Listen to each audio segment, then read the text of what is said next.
In this lecture, we'll be taking another look at social institutions. This time, we will be framing it in relation to a psychological point of view, highlighting this idea of social awareness and how that develops in individuals, groups, and of course, within the society itself. Let's start by looking at ourselves as socially aware individuals.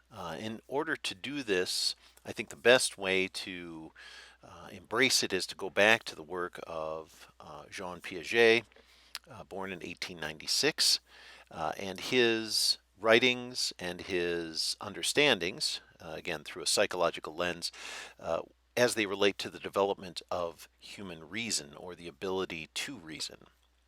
So Piaget recognized that socialization really is one of the more important elements in the development of both cultural awareness and human reason. And as he was looking very closely at how we as individuals, slowly over time, gain the ability to reason, to think outside of ourselves, he recognized four stages of psychosocial development. And these stages of psychosocial development become very, very important when we take a look at how people understand their role in society and how they should behave in relation to that social role.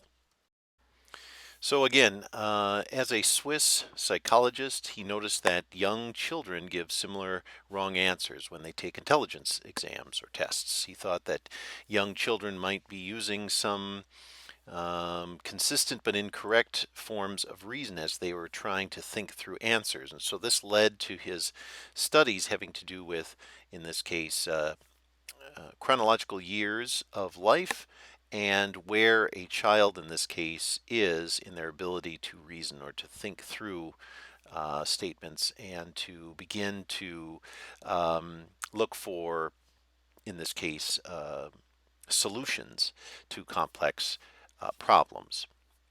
So we'll go through each of these four stages and get these into your notes.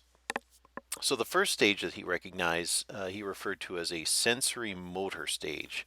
And this basically embraces a period of time in the growth and development cycle of an individual from birth to about the age of 2 years. Now, what he realized is that during this stage, our ability to understand is very, very limited. Um, we need, or if we are to understand something about the world around us, we really have to be in direct contact with it. We really have to engage our senses. We have to engage the physical touching of the world around us. We have to be able to see it. And this is where we start to see, suckling and touching and listening and looking.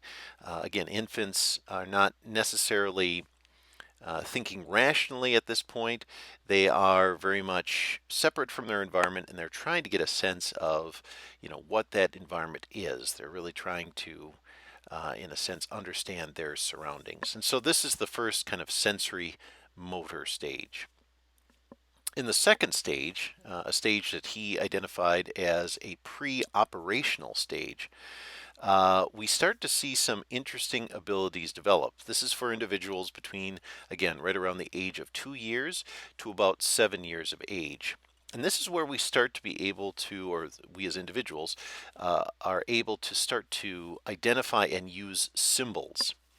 And this is why, again, a phonetic alphabet becomes something that we begin to understand, of course, in the written version of that phonetic alphabet that really takes off in this pre-operational stage. It's because cognitively we're able to assign meaning to abstract symbols. So here, Piaget again was recognizing that children were able to think a little bit about themselves in relation to their surroundings. However, they really didn't understand concepts of size very well yet, or speed, and things like determining causality was something that they were a little bit more deficient regarding. However, children were able to start to have better control over their conduct, over their bodies. They could sit down, they could concentrate, and then they could start to learn symbols and assign meaning to those symbols. Following this, he recognized, again, starting at around the age of about 7 to 8 years, what he referred to as a concrete operational stage. So, in this stage, young people start to develop reasoning skills, but it's not in its classic sense. So that we're starting to see the kind of the seeds of human reason being established. An example of this is that they are able to understand things like size or numbers. They can think about causality. They can think about speed. Um, they're able to understand what an individual's role is in life. So, for instance, they can participate in games. They understand the rules of games, things like that. Um, However, they need concrete examples to be able to relate to things. And things that are a little bit more abstract beyond assigning a meaning to a symbol. So, a philosophical notion such as honesty or justice or truth, these are things that are still a little bit far from them. They're really not able to embrace that, or at least to provide you as the maybe a questioner with some sort of very well thought out definition of what an abstract construct like truth would be. So, unless they're given an example and then they're able to relate that example to something else, right? So, Tom or Fred is being truthful. He told his mom that he did break the window. They can then relate to Tom or Fred and then say, okay, well, Tom and Fred are being truthful, meaning that they are not lying, right? So it's this kind of juxtaposition in terms of kind of concrete concepts and constructs. So again, ages about 7 to 12 years, concrete operational stage. And then the fourth and final operational stage, the formal operational stage, this one is really where we start to see an individual's personality emerge and how an individual will relate to the particular part of society that he or she will find themselves within. And this is something that in criminal justice, for example, has really received a lot of attention in terms of an individual's adjustment to their surroundings and the limitations sometimes of their surroundings, right? So the idea here is I might not have enough money to afford a candy bar. However, my best friend is sitting there across the lunch table with a candy bar. They take their eyes off the candy bar for a moment. Will I choose to actively violate a social norm to be able to get that candy bar, which is something that I desire? This is a particular stage in psychological development where um, criminologists, sociologists, and theorists start to really attempt to understand where an individual is in their ability to reason and to understand things like normative behavior.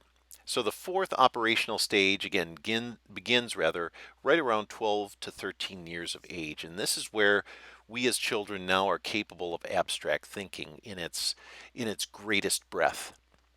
We saw the beginnings of it when we were 2 to 7 years, when we were just starting to associate sounds with symbols, especially those associated with, of course, our language tradition. But now we have fully reasoned, or we have fully embraced that ability to think beyond a symbol and to think in a very abstract way. And this is where we really see the human uh, element in nature start to expand and flourish. So children are able to abstract think or think abstractly. They're able to talk about concepts and come to conclusions based upon evidences and also based upon general principles of, in this case, um, what a society values. So they can take a look at a particular subject and they can say, well, this is right or this is wrong because of these other factors or other variables. During this stage, children are likely to become young philosophers. They really will give their opinion to you on a regular basis, and they will ask some pretty tough questions following the age of 12. If they're shown a photo, for example, of an individual who is sad or injured in some way, they will immediately start to question, initially in a concrete way, what is wrong. However, then the child can add a little bit of a story to it. They can start to look at maybe some of the background. They can look at the way the child or the individual is dressed, so on and so forth, and they can start to really think deeply about, um, in this case, injury and wrongdoing. So the idea of understanding your role in a society, this really is manifested once you have embraced the ability to reason and to reason abstractly, to reason as a human would reason. This is also a time when you really begin to understand the nature of some pretty big philosophical ideas, things like truth and justice and equality. These are all things that when you kind of reach your pubescence and just following that, you really are able to, in a sense, think very, very broadly in a very abstract manner. And this is where we start to see the idea of role playing and at least the seeds of that adult process to be laid in place. The idea that a child may turn to you and say, well, someday I'm going to be a lawyer, or someday I'm going to be a firefighter, or someday I'm going to be a police officer, and I know what I have to, I have to go through training, and I have to make sure that I am an upstanding member of the society, and that I can adequately apply the law. I know that I have to be fair, and I have to embrace this legal concept of due process, and they learn all about that, of course, in their school curriculum. So I've done in this particular PowerPoint slide here is I've laid out the 4 stages for you. So just take a moment and make sure that your notes are organized and that they include this information. And then, of course, any of the information that I added to it verbally.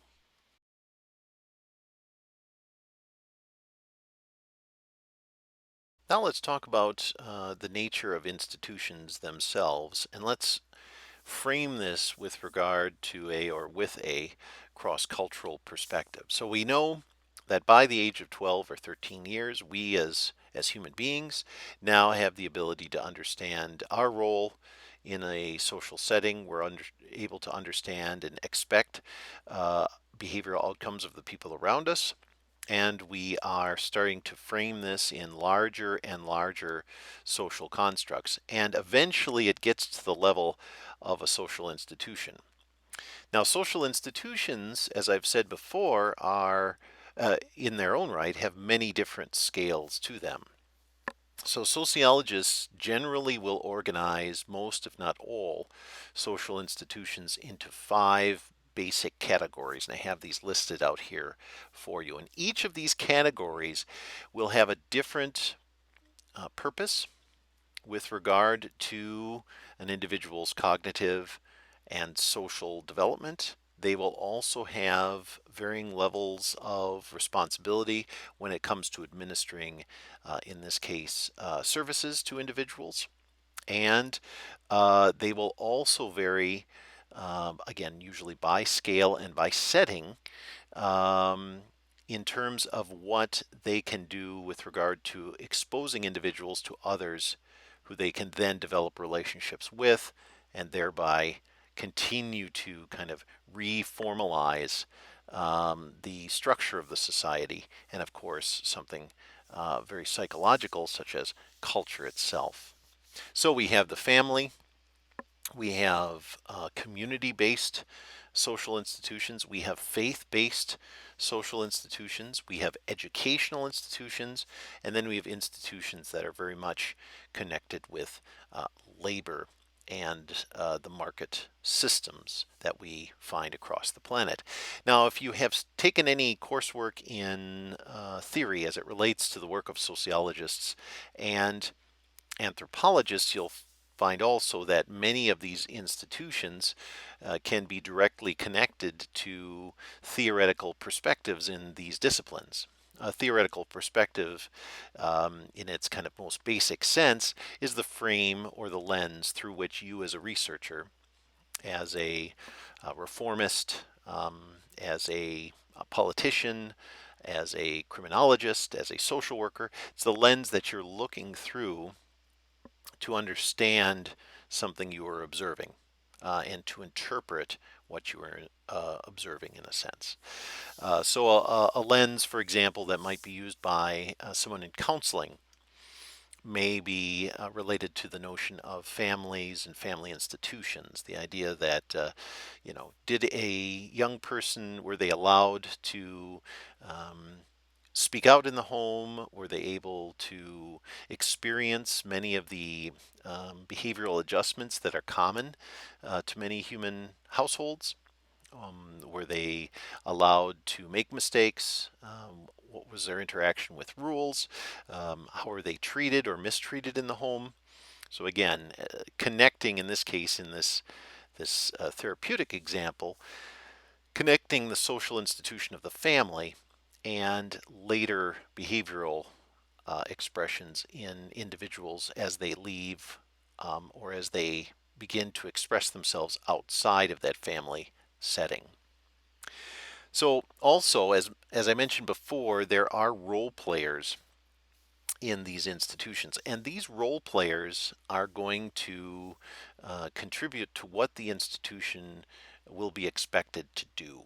So what is that, the institution, for example, of the family? What are the basic expectations that we, as members of a society who define a family or a household in a certain way, what are the expectations that we have? So a basic expectation would be that your family structure, your family unit, would take care of you, especially when you are a young adult or even prior to becoming an adult. Are they providing food for you? Are they providing a home for you? Are they providing adequate clothing, and are they nurturing you? Are they getting you to school? So on and so forth. A lot of these different expectations that we have as a society. And if not, what in the role playing of those members of that unit, of that household, what is deficient there, and how can that be reversed or changed in some way? So, in terms of what role players then provide, we can really, or we would recognize about 5 different areas of contribution. So, things like subsistence, helping members of a social institution to meet or exceed their daily subsistence needs, nutritional needs, so on and so forth. The idea of maintaining and transmitting social values is something that we see as sociologists to be important to all social institutions. And again, this would fit into processes such as socialization or enculturation. And again, the messages that you as a young person, or as a young adult, or as an adult are either hearing or passing along, and what social values those are tied to. Those are things that are very, very important to understanding a society and how it functions. And then, of course, it helps us to understand how a society deals with things like inequality and some of the other issues that have come up in our readings.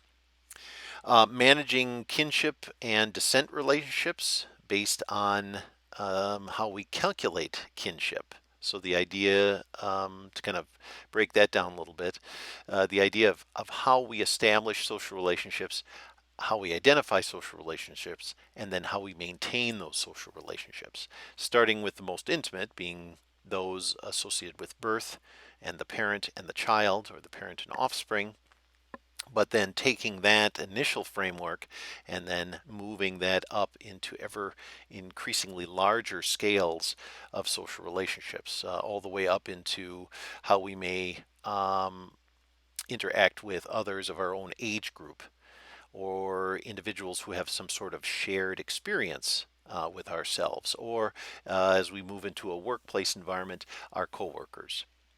So the idea of kinship and descent and the relationships that we initially see there, how those function, and then how we begin to model our non-kin-based relationships as we move outside of the confines of one social institution and, of course, move into another and how we behave there. On a political scale, then we also have, in this case, responsibilities having to do with maintaining social order.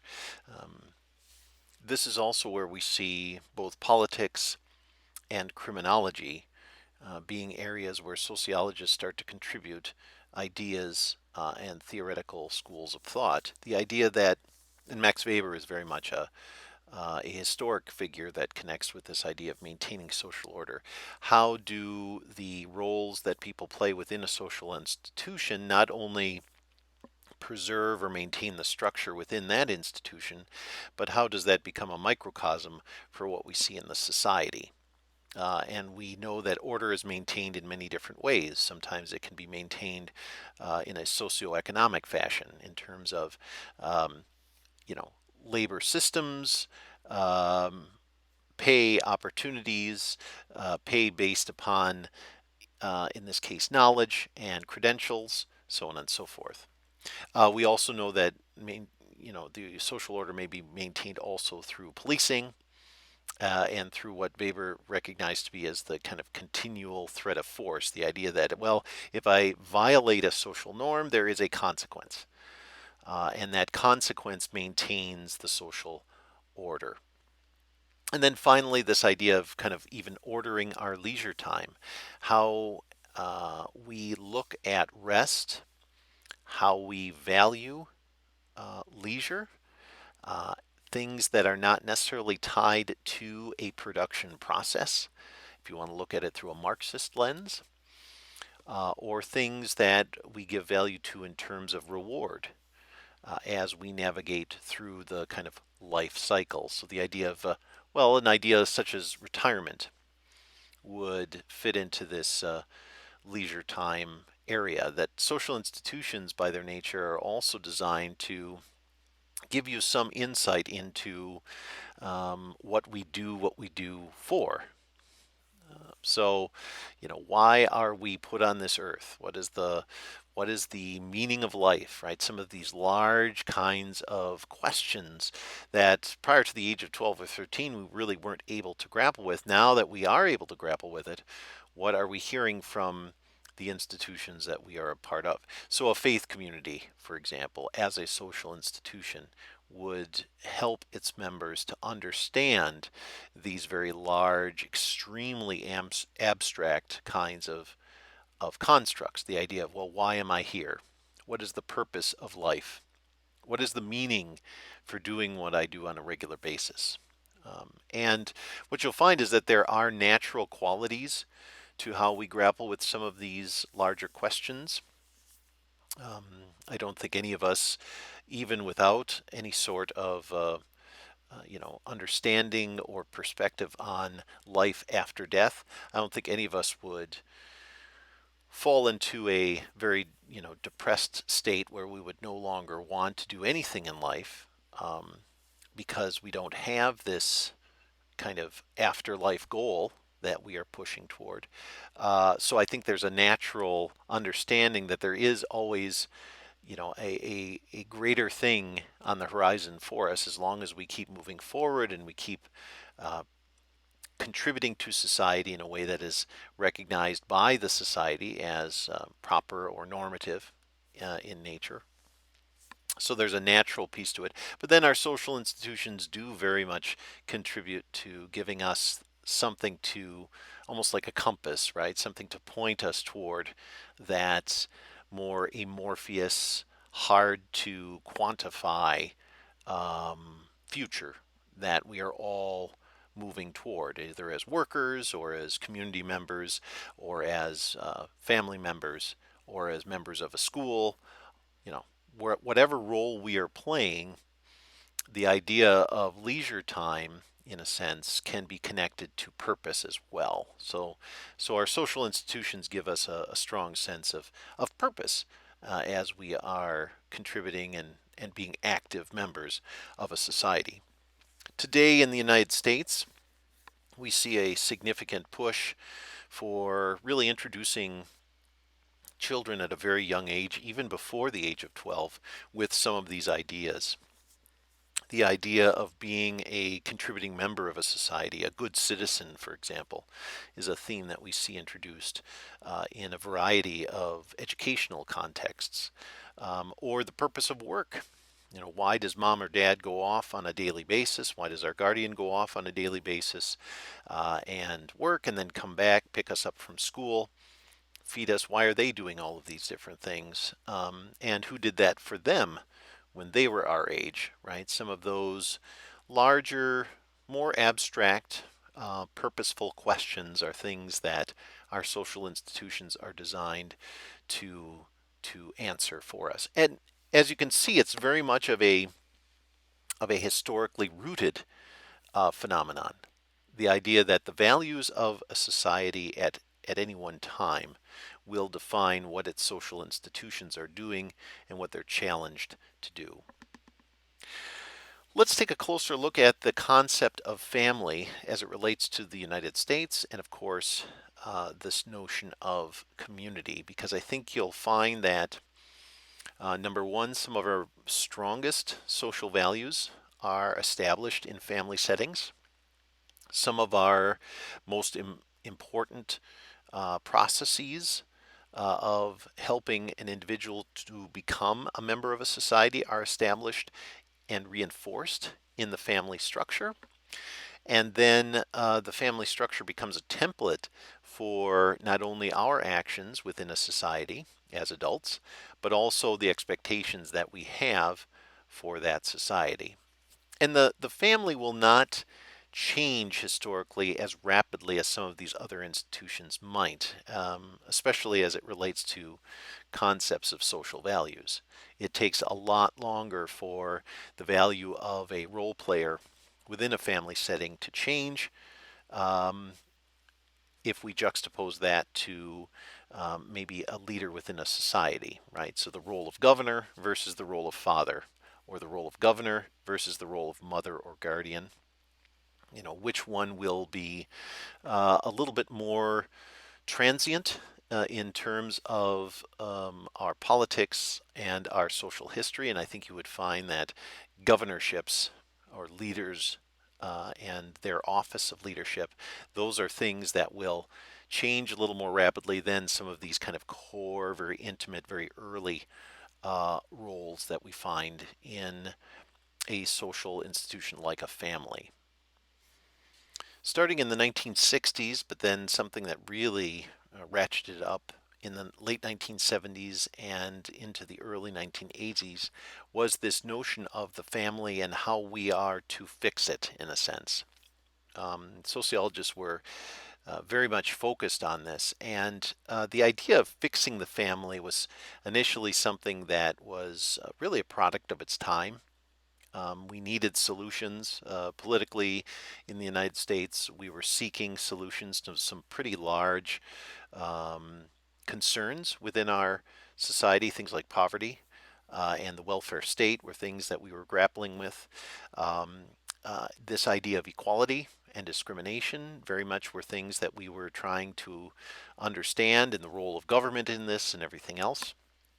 Well, at the same time we were doing all of this, sociologists and many psychologists as well turned to the family as a social institution, which really is at the start of all of our behaviors, and something that at that time it was believed that it needed to be fixed, whatever fixing it looks like or is, in order to address some of these larger issues that we were seeing in society. And so um, I would say, even though this idea of fixing the American family has diminished in terms of how we're approaching a variety of topics in our society today, how people struggle with emotionality, how they struggle with suicide, how they struggle with addiction, so on and so forth. I think we've moved away from blaming the family and we've moved more toward this idea of understanding the family and providing for the family, realizing that the family is not only there at the beginning of our lives, but it's also something that we need to support and equip with what is required to give each and every individual within a society a good start on life. And so it's the same but a little bit different, right? Less kind of problem and solution oriented than it once was. So, as a social institution within American society, we do recognize that the family still functions as a reproducer, in a sense, and a producer of normative social structure and ultimately culture. So, let me repeat that for a moment. So, again, what's the basic premise here? We realize that as a social institution within American society, the family still functions as both a producer and reproducer of normative social structure and ultimately American culture, right? Or what we perceive to be culture as it relates to American society. And so this premise has resulted in a lot of what we have done on a larger governmental scale to be able to, again, equip individuals with the ability to provide for everyone in that family structure. And so I've got some examples here.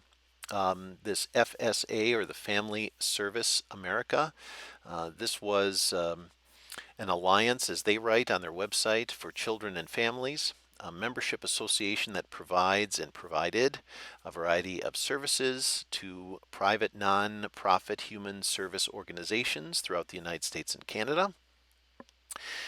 Their focus, the FSA focus in this case, as they state, alliance members are organized and represent organizations dedicated to serving children and families that are focused on, in this case, economic empowerment. So the idea, so FSA in this case, the Family Service of America, they represent an alliance of individuals who believe that economic empowerment, providing equal competitive opportunities within our market system, is going to be a great resource for families as they in this case, attempt to complete the responsibilities that they have, not only to the members of their household, but how they will help those household members to then move on to contribute and to be an important part of our society and to survive. And so the idea of empowerment and independence are themes that we see with regard to, in this case, programs designed to help secure family structures and help families as social institutions to achieve the particular, um, in this case, responsibilities that they have assigned to them. So another example that we can look at here is the U.S. Air Force Initiative on Family Violence. I have some ideas that were drawn from the Defense Web website, and so I'll paraphrase some of those for you to think critically about. So the U.S. Air Force Family Advocacy Program, the FAP, and the Air Force Medical Operations Agency, the AFMOA, are located at Brooks Air Force Base in San Antonio, Texas. The mission of the FAP is the treatment and prevention rather, of spouse and child abuse in the Air Force. So here we have an organization within a governmental organization that is designed to prevent spousal abuse and child abuse. So they're providing resources and education to be able to circumnavigate some of that. The AFMOA is responsible for providing standards, guidance, and resources to the 79 worldwide field offices that it supports. So the idea that we have an organization here that is designed to help to prevent family violence. And how do they go about doing that? And they take very much of an educational approach as opposed to what we saw with our FSA example, that would take a much more economically based approach toward empowerment, right? So here we have personal empowerment as it relates to conduct within the home, And then with the previous example, we have empowerment as it relates to the economic stability of the home. So a lot of the different programs that reformers and politicians and local and federal and even and state government agencies have brought into being in order to help the family have been designed to aid those within the family structure to be able to provide a safe and stable home life for all of their members. And so that's been a powerful um, product of this initiative, and it's again not blaming the family or the family structure as much as looking at stabilizing family structures to allow young and old alike within that family environment to be able to achieve everything that they put their minds to in the surrounding and larger society. The last thing we'll look at here is this idea of a community-based approach toward stabilizing and supporting social institutions. And with this, and we'll start that in this particular lecture, and then we'll pick it up in the second part of our look at social institutions. But in this uh, particular part of our discussion, there's a few things that we have to initially embrace to be able to understand how community institutions are being identified and helped with regard to their contributions to the structure of a society, and of course, their ability to push back or push against some of the inequalities and discriminatory practices that we're looking at in the context of this course. So one of the first things that has to be done, and you see this with a lot of these different programs, some of which we'll be looking a little more closely at, is having to establish boundaries. What I mean by that is to understand where a community is geographically. And so variations in terms of things like family structure were understood in terms of the makeup of the home. But in this case, when we're talking about community as it relates to the social institutions within it, we have to look a little bit differently at this notion of geography. So we recognize urban neighborhoods, we recognize suburban environments, and we recognize rural environments. And we start to juxtapose social institutions, how they're functioning, the different kinds of messages that people within the social institutions are either putting out or are hearing in each of those geographic areas. You can take, for example, a family notion within a community in an urban neighborhood, and you can say, well, what are some of the particular kinds of messages that young people are hearing as they're being socialized in that urban setting? And you can juxtapose that to a similar kind of unit, maybe a household unit, in this case, if we're staying with socioeconomics, a household unit in a community in a rural setting. Let's say a small village community made up of farming families, as just a hypothetical example. What are some of the messages that young people are hearing there? And then at the same time you're looking at messaging, you're also looking at things like economic empowerment, and of course, violence in the home, and some of these other things that I've mentioned previously. So when we're talking about community, the other thing that we have to start looking at with regard to how social institutions behave and how they change over time is this notion of national event. So how do national events, in a sense, establish a backdrop for some of our social institutions, and how do they change those institutions as people's perspectives change in relation to major social events? A very good example of this would be to look at the impact that 9/11 had on our local communities and the households that make up those communities. What were some of the ideas that were being shared at the kitchen table? What were some of the values that were being identified and discussed as as young people would ask questions about some of these events and the war that uh, still persists even today. Why are we at war? When did it start? Why did we choose to go to war? So on and so forth. So these are also things that sociologists look at, and there have been a handful of studies in New York looking at urban families in the early 2000s.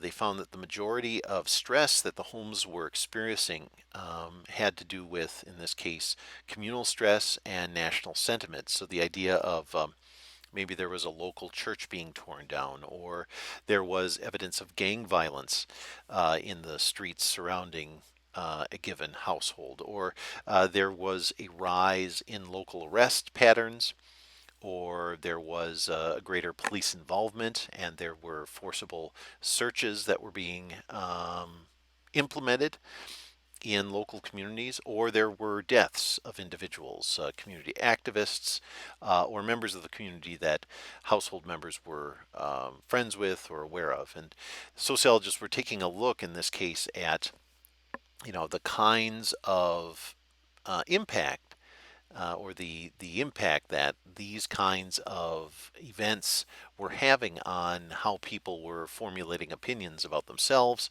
about others, how they were establishing social relationships and maintaining those relationships, and then, of course, the social values that were underpinning many of the social institutions that made up those neighborhood environments.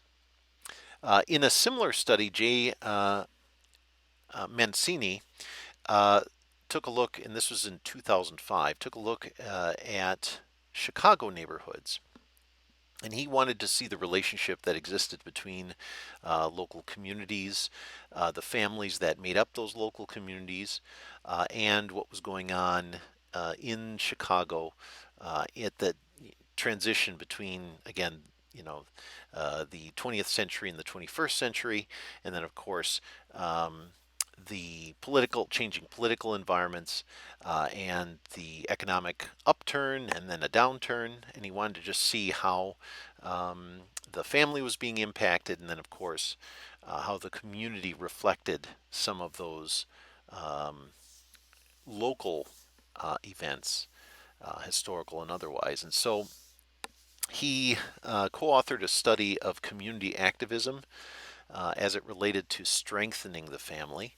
And I just wanted to share with you just a couple of the conclusions from his study as we kind of conclude our initial look at social institutions. Mancini found that the interaction between families and the surrounding social order had become considerably less intense over time.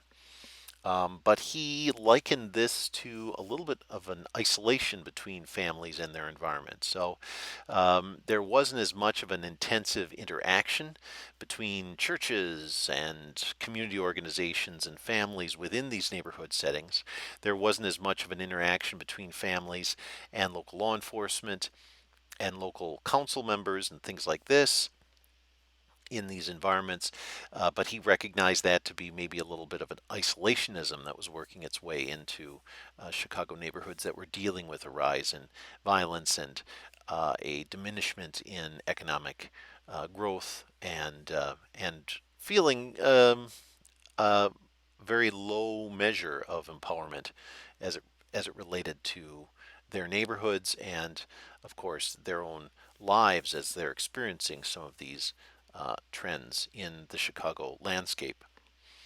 And what he also found was that the family needed to be empowered. That was kind of the message of his study, the idea that empowerment is an important guiding force for individuals within communities. If we feel that we have something we're working toward and that we have a capability to do that, we have the means by which we can achieve those goals, those life goals, that really creates a very positive, kind of a positive feedback within social institutions and within a society.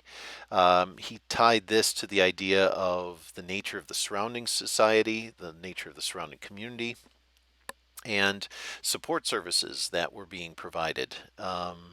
Many of these were based upon the relationships that households had with other social institutions in those communities. So the idea of how the family connected with an educational institution, right, a school nearby, or how a family connected with a local church body. And he found that, when you supported empowerment for households, for individuals, but when it was designed in such a way as to connect those households to other households and to other institutions within the local community, that there was a real positive feedback that was occurring, and that empowerment, social empowerment of the kind that Shirley Better and others really focuses in on with regard to this notion of social change and what's required for us to diminish discrimination and to create and support equality in our social landscapes. Again, he was finding that by making more connections within that society to create and to foster greater interconnectedness seemed to be a very, very positive way of achieving that task. In the second part of our lecture series looking at social institutions, we will turn to some of the other classic categories of social institutions that are studied by sociologists, and we'll begin with religion. And we'll take a look at how these social institutions contribute to the larger society, and how these social institutions, in some way, shape, or form, are able to be utilized to push back against institutionalized racism and discrimination.